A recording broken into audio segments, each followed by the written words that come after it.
Welcome back to Stuff About Tutorials. Today I'll be showing you how to take a screenshot on macOS. Why would you want to know how to do this? Well, maybe you'd like to save some part of your screen and send it to someone to show them what is happening on your laptop. So I will be showing you how to take a screenshot on macOS. Check out the video description as I'll try and leave written instructions there. So let's get started. I'm just on the home or the finder of my Mac, so you click that and it should just show you these little things at the top.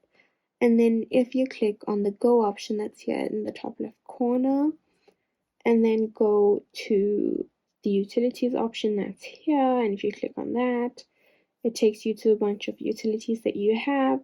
And then as you can see over here, we have the screenshot option. So if I click on that, it opens up this little thing. And as you can see, we have quite a few options over here. So this one says capture the entire screen.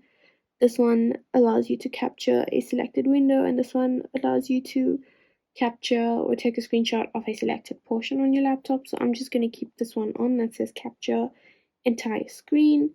And then over here, if you just click on capture, it has a 5-second timer, and after 5 seconds it will take a screenshot.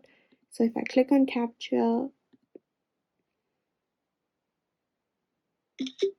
as you can see, it has just taken a screenshot, and you could have clicked on it in the bottom right corner and it opens up the screenshot that was just taken. And yeah, that's basically it. If you wanted to know how to take a screenshot on macOS, this is the easiest way I know how, and if you know of another way, then leave a comment below and make sure to subscribe for more videos.